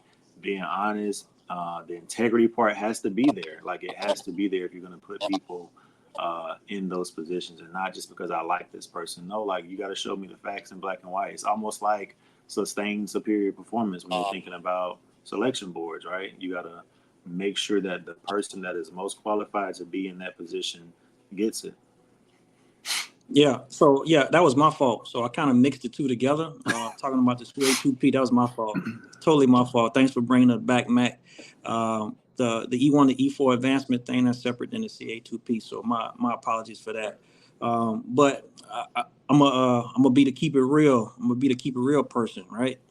It's gonna be subjectivity based on these selections. It's gonna happen. There's gonna be somebody who's snubbed, who's looked over, because that chain of command is gonna fight for their people, right? You're gonna see. You said you saw all these boards, and every board, I know you see folks in there fighting for their people, even though they mediocre, right? Average. And I call their ass out. As a matter of fact, you call them out. Yeah. As a matter of fact, whoa, wait, goddamn GA. Hold on now. Don't talk to him yet, Matt. Let me get this thing out. He got a little PTSD. Yo, he ready. We not at the ranking board, Matt. You ain't gonna overtalk me, goddamn. Like, hell no. RT2 finna get this CA2P position. You feel me? A little trauma from that or something. Yeah, he did. That boy, PTSD. It wasn't any trauma. It was a mentoring lesson for a junior chief. No. We know what you mean. Trauma, got it. So check this out though. There's folks in that room who gonna be fighting for their folk, even though they know somebody else folk is better. It's gonna happen. You seen it millions of times. You're gonna continue to see it because people have their own agendas, and anything that is based off subjectivity and humans involved in decision making, there's gonna be subjectivity and some type of bias, even when it gets to the CO's level, right? Because I seen somebody post something that say, "Hey, so you're basically saying the CO is going to promote his YN every time, right? Because guess what? The CO makes the ultimate determination on who's going to get accepted into this program, right? Because no matter what happens, right, you will hope that the CO is taking the CMC and the Chiefs mess and who's ever, on those board Yeah, advice. I You was will just hope about to that say that happens. CMC is there for a reason. Yeah. Right. The CMC is there for a reason, but guess what? Chiefs make recommendations, officers make decisions. You heard that before? Because when it comes down to it, here's a scenario at my command, right? We only got 3 chiefs. One is a SCL, right? OS type chief. One is getting ready to commission, and the other one is my chief. So literally, we got really 2 chiefs. But we got 10 junior officers who are de facto chiefs, just based off of what they got, right? So guess who that ranking board at my command would be? It's gonna be the JOs, right? The people with less than 10 years experience in the Navy, really not having been, a leader of sailors, right? More so pilots and NFOs. And they're going to be the ones making those decisions. And guess what? They're going to go in there and they're going to fight for the people that work for them on 9 out of 10 basis, right? There may be this, in every circumstance there's one person that the whole room can say agree with, like that person deserves it, right? But for all the rest of the crumbs scattered around, it's going to be people that want to get theirs, right? Because they want to go back to their department and their division and say, yeah, I fought for you, I did this, right? I looked out for you, right? And that's not fair, and but it's reality, right? And It is. both of y'all been on many boards, and I know y'all have seen that before. But I do want to go over a couple of highlights of the program that I pulled up, right? So NAVADMIN 111/24 and announced the implementation of the Command Advanced Position Program, right? It starts effective from June 1st, available for active duty sailors with Type 2, 3, and 4 pre-commissioned sea duty units, except for sailors under orders pending release. So COs may recommend sailors for CA2P at any time. They must have 2 years of cumulative sea duty to be eligible for CA2P to E5. Sailors previously capped to E5, CA2P, right? Not capped, CA2P to E5 must be willing to serve 2 years in addition to the current tour length. So basically, you give me some time, I give you some rank, right? To be eligible for the CA2P to E6. Requests should be submitted 12 months prior to the field date. So basically, they're going to be filling their own billet or a very similar billet that they're already stationed at, in order to ensure no prospective or tentative gain is assigned to allow maximum opportunity to backfill the billet. Right. So basically, you have to apply and get accepted to fill that billet before your billet pops. Is basically what that's saying, right? So a couple of frequently asked questions. Question number 1: what method can commanding officers use to recommend a sailor for CA2P? Sailors with more than 12 months until the PRD, command submit a manning realignment request (MRR) to the Navy, My Navy assignment, and for sailors within 12 months of their PRD, commands may submit a CA2P request via email to PERS 4013 placement. Do sailors still need to be eligible for advancement? And the answer is yes. They have to must have passed but not advanced PNA, the most recent Navy exam, and finished their PMKEE, which some people still have not done for some reason. I don't understand that. And then what is the difference between MAP and CA2P? Because we all feel like this is a replacement for the MAP program, basically, right? With just a little bit more you having to give in order. People used to get the MAP and then roll out, right? The MAP was basically your end of tour award for being like the #1 EP, right? And the difference is, the biggest difference is the MAP program allows for a command to advance the sailor to the next pay grade without incurring the additional service time, which we all understand, right? CA2P allows commands to fill vacant billets by recommending the sailor at the command to advance to the billet's pay grade. With CA2P, commands need to verify that the sailor is willing to add the obligated service. Funny thing about this, before I left my last ship, we had a sailor do this. He volunteered to fill his own billet and got orders back to the same ship and didn't get the requisite benefits. I know he is kicking himself reading this right now. He literally just took his own billet to stay on the ship. So he's going to do 8 years total on that ship with no type of, incentives. I think he might get SDIP. I think he can get SDIP, but he could have been an E6 and getting SDIP. I don't really see anything here that says you can't double dip on that. So, yeah. But those are the highlights. A couple other questions, right? But what are you guys' thoughts? We'll start with Jesse. What are your thoughts on those highlights there? I like it. I do. I think it's going to have its, of course, like I said, with every new thing you implement, you're going to get the pushback, and it's going to have the kinks you got to work out to try to make the process work a little bit smoother. But I do like it because it puts you in a position to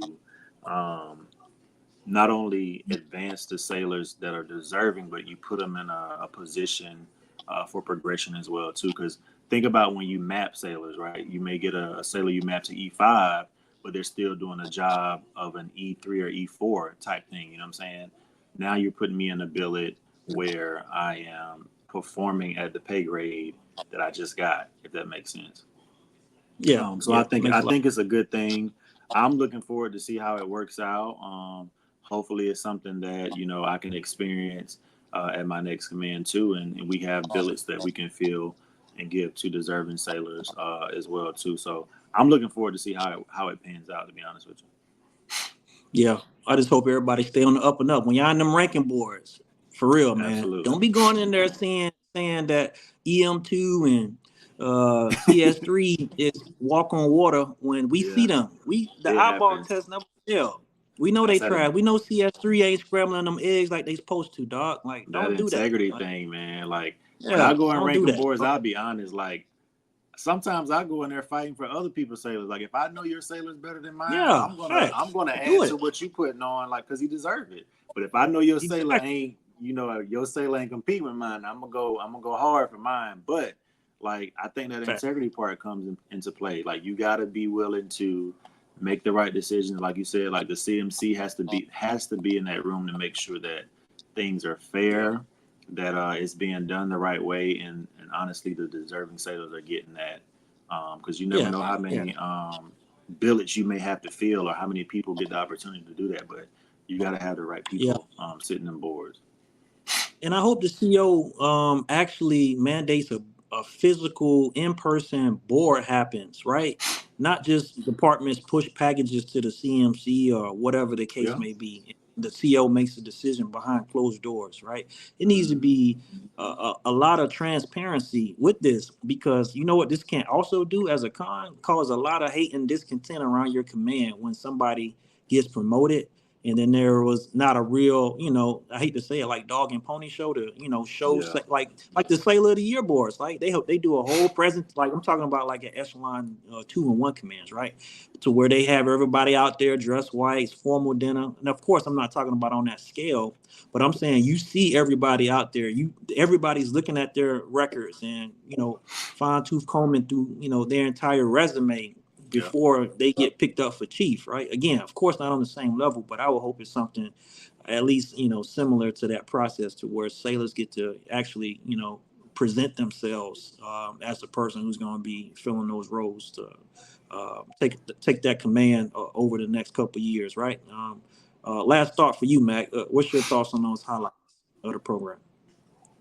So you guys talk about it from a sailor perspective.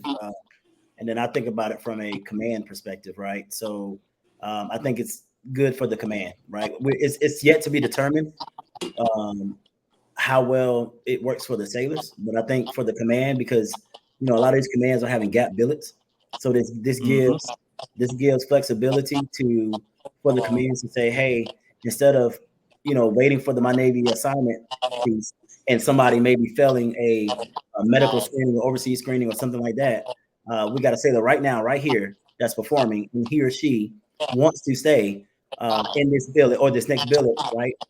Why not promote them and let them fulfill that billet? So now, as a command, right, I know that my billet is not gapped. What the hell? What kind of light skin shit is this, That boy man? got Oh the my god, fireworks going Man, off, what man. kind of system is you using, Keith?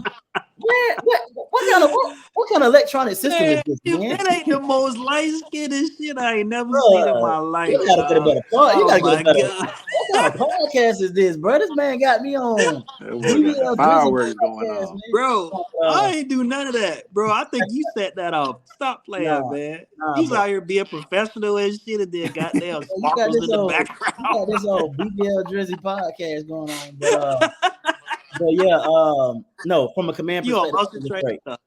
From a command My perspective, I God. think it's great. From a sailor perspective, I will harp back on it really depends on who and how we're running these boards. And I know for the most part, I'm not worried about the mess in the CMC. I'm more concerned with the JOs that we put in these boards. So we need to make sure again that they are mentored and that they know what they're doing. Like you should not just throw a lieutenant in a board and say, just go grade. No, sit down with that lieutenant ahead of time and talk to them about how you're going to be grading, what a chair is supposed to do. Hold on, man. Ain't you a lieutenant? We can't be throwing you at these boards. You right. God damn, Hey, man. and that's why I'm speaking on this, because I've been in these boards with my peers and I had to sit here and talk to them like, hey, this is not how we do this, man. And then I had to Man, I go and hope have you weren't talking to them like you was talking to me. You were yelling at me. I ain't even say nothing. You you was like, hold motherfucking on, right I do. goddamn. You motherfucking right I do. If you thought I was going in this war room acting like it, nah, bro. They get that work. They get that Nah, work. man. But but we gonna get back to Jesse, man. Jesse is uh world renowned. Like he said, before he even got to the ship, people was asking for him and shit, right? Cut And it it's out, because one of the main reasons because of his clothing line, man. AKA Chief said, senior Chief said he don't have to change the ship about 8 times because he keep man. making rank. He went from Chief said to senior Chief said to command senior Chief said, now command master Chief Oh, said, you right? Next is crazy, gonna be bro. Force said, Fleet Yeah, said. Force said, Fleet said, Mick Y'all Pond crazy. said, No. Mick Pond retired said, like, hey, talk to us about your clothing line, man. Your hoodies, your gear is pretty dope, man. Pretty much every chief in the fleet don't touch it or seen it on final night, man. Talk to us about that. It's kind of crazy how I did it. And the crazy thing is how that came up was I actually started doing these videos back in like, I want to say like 2017-ish. And how I came up with that was, I think it was during a time where like the mess was getting a lot of like CMCs relieved. A lot of chiefs was like on Navy times. And I came up with like a little slogan because if you remember back in the day, right, we really didn't see our chiefs too much, right? You either went to your No. supervisor or your LPO, and anytime something came back, from Chief's office, it was kind of like, well, Chief said that we need to do this or whatever the case may be. If Chief came out of the office, either somebody was in trouble or it was something really, really important that needed to be put out. So, and when we get in the mess, right, that we have this term where they ask the chief, right? That's what we go by, ask the chief. If you got a question, ask the chief. So the chief said thing came about just because, when I entered the mess, during season we talk about, or initiation we talk about, the coin phrase of ask the chief, and it was just a response to that, like Chief said, like, and I started like these videos, just kind of trying to put out a little positivity because again we were around the time there was a lot of khakis in the limelight of Navy times, and again they say like when one chief does something wrong it kind of tarnishes the reputation of all, right? So if somebody messes up something, they look at all of us a particular way, and I just kind of wanted to spread a little positivity with that. That's really how that came about. Yeah, that's dope, man. So, like, I don't seen a lot of folks copy your gear, man. You got anything else about to hit the streets? You got season about to start in a little bit, man. You got something Yeah, hot for the folks? I'm trying to do a little track jacket here, hopefully next year. But I've been busy, like I said, right now I'm in the middle of PCSing. But once I get settled at my new command, I'm trying to work on some new designs and get some new merch out there. But right now, I am planning to do some more hoodies and shirts soon, just because season's coming up and a lot of people have been hitting me up about them. But other than that, that's really all that I got going on right now, man. Oh man, I got a Hey, funny story. Hold on, okay. real quick, man. I got a funny story. So first off, I know you said somebody hit you up about doing a LDO/Warren said one too, right? I remember seeing a post about that, right? Yeah. And I got a sailor. Quick story, Mac, and then I'm gonna pass it to you. I had a sailor, right? I went TAD, and I gave him like some type of feedback, like months. Like I went TAD in June last year, and I gave him some feedback in like May. So October, fast forward 4 months to October, I get a phone call. My IT1 was dogging a watch. This motherfucker was dogging a watch. Got caught, right? This motherfucker say, well, Warren said that I could dog the watch, right? So the first thing I thought about was like, damn, I need that damn hoodie from Jesse that said Warren said, Threw you because under the I'm gonna bus. get that bitch, I'm gonna wear it to work. I'm gonna be like, this is what you created. You know what I'm saying? But anyway, I'm sorry. Go ahead, Mac. Nah, that's that. What I want to say, man. And Jesse, I'm about to tell you something, man. I've been wanting to tell you this for a long time, but I want to tell you face to face. For everybody that's online, because I got the people online over here to my right as well. I just want to take a moment, and everybody online as well as us, we need to give Jesse a round of applause, man, like dead ass. So first off, I just want to give This Jesse a ain't round drink of champ. applause. We And, on drink champ. Cut it out, man. and here's the reason why. So for everybody online, you can just Nori. you can give them the clap hands, right? Start But calling you Nori. All we need is but some Ciroc. I want to give Jesse that round of applause because I don't think people truly understand how much time and effort it takes to run something like what he's been doing, such as one, doing the CMC set shirts, as well as all the information that he puts out on various social media outlets.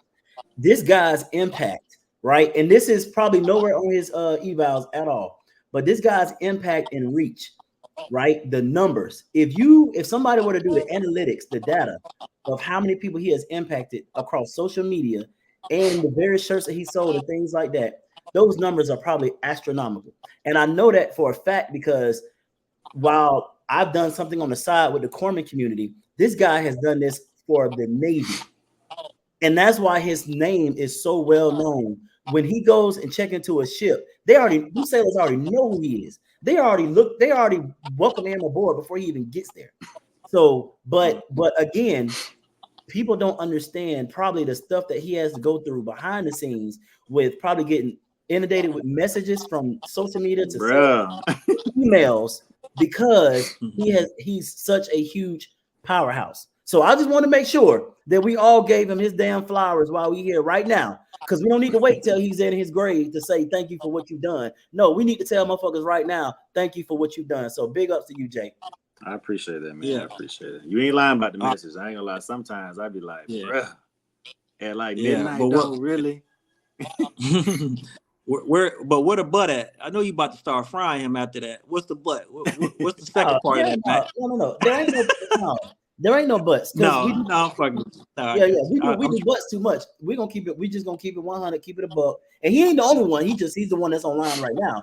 So I just want to give him his Well, flowers. damn, what happened to my damn flowers? I don't Man, got no fuck your flowers. flowers, man. Fuck Damn, your rose flowers, petal. bro. I don't get no flowers. God damn, Mac. Y'all I ain't crazy. talking to him no more. Fuck him. God damn. Hey, but let's get Jesse up out of here, man. Mac, hit him with that final five, baby. Ooh. Oh, man, we done came Put to me the in end. the Look, hot seat. I was enjoying this so much. I'm like, all right. So check it out. We about to get ready to close this out. But before we do, we got 5 good questions for CMC said, aka Triple J, aka the man from the land of GA. All right. So first question, Big J, what's the best advice you've gotten in your entire naval career? The best advice that I have gotten, I would have to say from one of my chiefs. Matter of fact, and I'm gonna give a quick story about it just because he passed away. The crazy thing is, so when I was on the Vincent, my first chief on the Vincent, ITC retired, Vic Freeman, right? Rest in peace.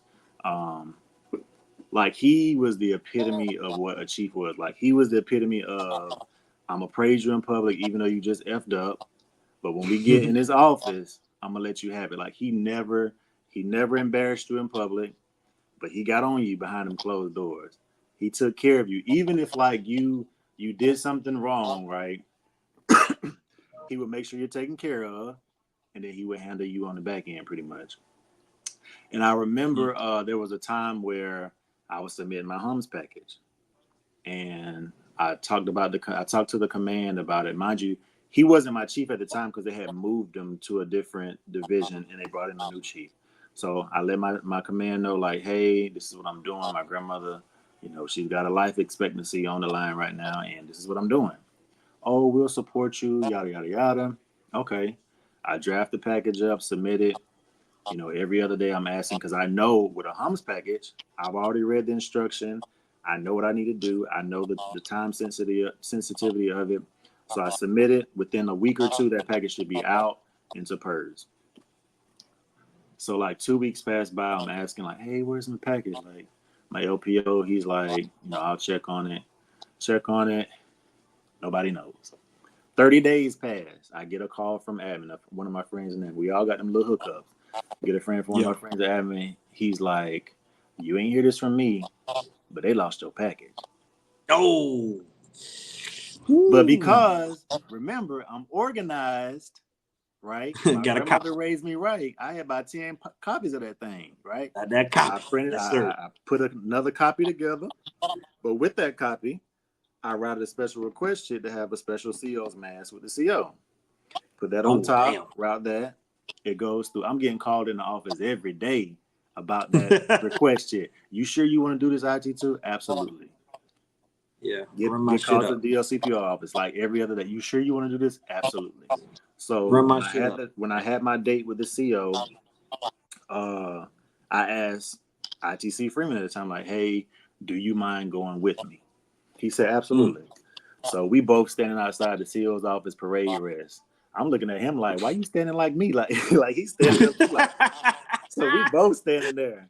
So we go in, I explain everything to the CO, and he was like, I'm sorry you experienced this, but I'm letting you know I'm signing your package off. And I remember after that meeting with the CO, he pulled me to the side and he said, you know what? He said, you did the right thing, but you did it the right way. He said, what you did shows Sailor that you can get results from doing something the right way. So that was like one of the best advice that I got. And he used to always say these things about these little country sayings. He from Alabama. So he would always say, when you make it to the top, don't forget to send the elevator back down. Right. So it's like bringing people up with you, making sure you take care of the people. And that's something that I always remember to this day. Oh, quote of the week, next week, baby. When you make it to the top, send the elevator back down. Yeah, Jesse, man. And the crazy thing is when I made chief, I remember when I made chief, like he was the first person that I hit up. And, I went through season and I invited him to my penning. And I remember he messaged me back and he was like, I'll try to make it. He said, I've been sick. I'll try to make it if I can. And then I think like maybe a few weeks after that, I found out he had like cancer and then he passed away. But I still keep that message he gave me that day. Like he sent me some advice, and I'll probably post it on my page tomorrow since we talking about it. But I still keep that text message he sent me. Yeah, that's powerful, man. That's dope. Mm-hmm. Mac, you on mute. My bad. We can't hear you. So we got the best advice that you've gotten. Now let's hear what is the worst advice that you've been given. I hope this ain't for me because I gave some real bad advice to Jesse. It's probably definitely for me. It's probably for me. Honestly, I won't say I've been given bad advice because I think for me, like discernment is very like that's something that I really like harp on because I'm really good at observing people and knowing who to follow and knowing who I want that influence. Like it's for one, I would say like it's not easy to impress me or influence me and I think it's just how I was raised, right? So when I do follow somebody, like I look up to them, I follow them, and there's quite a few people that I look up to, like even some people on this live, right? So for me, I won't say worst advice. I will say like one of the worst things that I've heard is somebody to tell me that I can't do something. Like to tell me Don't that tell me that. it's been done this way and you can't do that. Mm-mm. I remember I had an LPO that told me we were doing eval training. And he put out to us, and I won't say the command because people probably know who it is, but he put out to us and was like, yeah, your first eval here is going to be a P. Oh, Right? I hate that. Oh, don't tell me that. And I remember Crazy. I raised my hand and I asked him, I said, hey, so you're telling me, I said, you're saying that no matter how hard, for instance, I work or any of us work, if we've been here like for a whole eval period, you're telling me no matter how hard I work, no matter what I do, I'm going to get a P. Yeah, they like to see progression and, the boards like to see this. I said, okay. Mm. So that first Mm. eval I got was the number one EP. So my thing is not to try to prove somebody wrong, but don't tell me because something's always been done this way that it can't be done differently. I hate when people say that, dog. Like, that's my Yes, I hate pet that. peeve. That's because the person who usually says that is below average. Like, the statistics will show you the person who tells you that got that P because they were below average. Because I can tell you, dog, coming up through the ranks as a blue shirt, I never got a fucking welcome aboard P. Not never ever. Always an MP or but even as a first class with a whole bunch of first class on the ship. So that's bullshit. If anybody ever tell y'all that, they full of shit, right? Do your best, put your best foot forward, Yeah. and then let the chips fall where they may. And So, we actually made Chief together too. That's the crazy thing. yikes. All right. Next question. What is your favorite port visit? Favorite port visit? I would say it would have to be between Croatia. So I would say on the Arlington because we hit some pretty cool. We hit like 11 ports on the Arlington. I would say either Oh yeah, Croatia. I seen all 11. I seen all 11 of them too. I was like, this. Everybody like I just y'all on came the from out cruiser there or on the y'all on LHD and deployment. we ain't get nothing. I was like, this mother, bro. I I was would say so hot, between boy. Croatia and I think Greece, like between Croatia and Greece. I think those were the two, just because the environment, the atmosphere, the people, the food, like it was beautiful, man. The food in Croatia was amazing. The people were friendly. Um, like it was a good time, and I had a core group of friends that I had on the Arlington. Like, man, we really hung tight. We went out together. We didn't leave each other. You know what I'm saying? Like it was a great experience, and I think it made those port visits even more interesting and educational, fun. Like we actually went out and did things, learned stuff about where we were at. Of course, we did a lot of shopping too, but Oh yeah, like we got to experience the cultures of where we visit, if that makes sense. yeah. That's the best part of port visits. Like when you know you got a locked in Liberty crew, like no matter what duty section it is, you like, okay, Mm-hmm. so and so got this section, so it's us 3 and 4 today. Like, oh, that's the best, dog. That's the Yeah. best. If you were CNO for a day, what policy would you implement? Ooh. So I'm stepping in the wardroom for a minute. Let me see. Talk to him. Well, okay, there it is. Or no, if Oh, you want to put be that package in, baby. Do it. You or can if you do want to it. be McLaren, that's fine. But either one. Crazy thing is, I actually and I don't know why I did it. I put a warrant package in before I didn't get selected. I knew I wasn't gonna get selected because none of my evals even Keith spoke go? to it. Where did Keith go? Keith got that I Wi-Fi. told he got that BBL Drizzy Wi-Fi. Nah. You got The that illegal PRC hacked Wi-Fi me. going on. The PRC hacked me, dog. The You got that Chinese got illegal me, Wi-Fi. dog. What I you had to got going on reconnect. over there? Nah. Senior Chief came over here and installed my Wi-Fi for me. You know. Bruh. Oh, I'm sorry, Chief. Chief did. Too soon. TC. Too soon. Too soon. You know All right, back to Jay. Hey. Jay was telling his So what I said. So CNO for a day, what policy? Man, I honestly think like even so being here at MEPS like has opened my eyes to a lot. I'm not gonna lie. From the quality of, teenagers and young adults coming in the military to understanding and seeing how like each branch are not like they're not making goal for the year. Like recruiting is tough now. It is tough.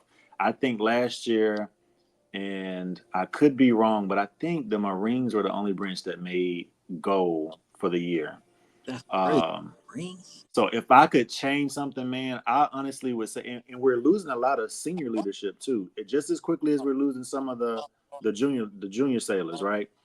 I think we should just have more incentives, man, like bonuses to keep the quality of sailors that we have now versus, offering all these bonuses to individuals and applicants coming in now, because we're losing a plethora of knowledge at a rapid rate, man. A rapid rate. I can't, like, there was, like, I would say, like, last Friday there was like maybe 10 Master Chiefs that just retired.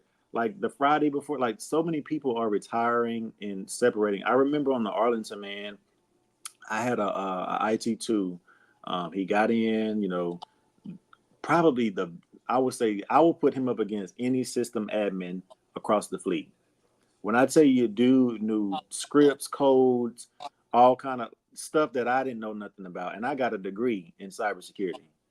Like, he got a security plus, got out and went and worked for Amazon, making six figures. Like, we are losing because we can't compete with the civilian sector. Like, we can't. Like, sailors are what they consider being overworked and underpaid. Like, I think we just have to have better incentives to keep the quality of sailors that we have in, because we're losing a lot of knowledge, like, almost daily. So for me, incentives. Okay. All right. Now, last question. Last question. What would CMC said, right? Big J, JJ, Triple J. What would CMC Johnson tell Seaman Johnson? I probably would tell him you can, right? Because a lot of people used to ask me, like, quote. Huh? I said that Barack quote. Never mind. No, seriously though, because even when I enter, like, the command program, the first question they're asking, like, why you want to do this, right? And my reasoning was always because I wanted to be for other people what I didn't have. Because, again, remember I told you when I first joined the Navy, I didn't know what a bibliography was. Nobody really sat me down to mentor me. Like, it was crazy. I learned a lot by watching other people. I probably didn't have my first mentor in the Navy until when I got to NIOC, which I was 8.5, almost 9 years in then. And that was CSCS retired Chris Sharon. Like, he was the one, and the first chief that ever, Chris like, Sharon? Oh, that's crazy. He was the first chief that crazy. ever walked up to me, introduced himself, and inquired about who I was. Like, other than that, chiefs never came up to you, and, like, he literally got up from his desk. I'm checking in the command, and he got up from his desk and basically came over and was like, basically fixing his, if you know Chris, that gig line. Oh, he squared away. Straight. That motherfucker sharp as a goddamn. He walked over me, boy, and it sharper took me than by a crease, surprise. boy. Because I'm like, who's this dude, like, asking me all these questions? And he told me later, like, why? Because I reminded him of another sailor and stuff like that. But again, like I always say, I wanted to be for other people what I didn't have. So I would say you can. Like, there's so many things that I think sailors don't realize they could do that the military offers, whether it's, all these different officer programs, right? Earning your degrees. Like, I got my associates, bachelor's, master's, all on the Navy's dime, right? The only thing I had to pay was registration fees. Everything else on the Navy's dime. Book stipends, I ain't have to pay for no books, right? Certifications, I have 7 certs. Like, I got everything on the Navy's dime. And I don't think a lot of sailors truly understand how valuable they can become in the Navy. So when they do get out, how competitive they can be in the outside world. Man, I got a great sea story about Chris, man. He put me on a lot of game, man, but we're going to tell that a different episode, though. So, man, but that story fire, too. A lot of tea, but we're going to tell it on a different I wish he would have made Master Chief, man. I really wanted to see that dude as a Master Chief, man. When he said he was retiring, I was like, dang. Well, that's crazy, yeah. Yeah, I wish they would have had this program for him back then, because he definitely would have got picked up. Right? Yeah, for sure. Yeah, man. Well, that's all the questions, Keith. So take us home, man.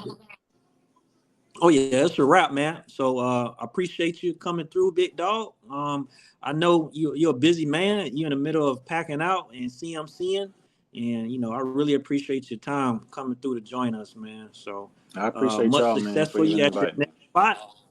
Oh yeah, for sure. Yeah, it was bound to happen, man. We had to get the big dog on here, man, because Chief said so. Chief said you had to come on here and get on this episode. Crazy. But we gonna try to do this every Monday with Mac. Mac busy too. We gonna turn this thing into Mac Mondays. You know what I'm saying? And try to get this thing popped off every Monday. If we can get Mac to start acting so light skinned, you feel me? So, hey, I gotta go get my internet checked. Make sure Chinese ain't hack my shit. So, till next time, we out on the 1MC, man. We out. All right, man. Appreciate y'all. Salute. All right, peace.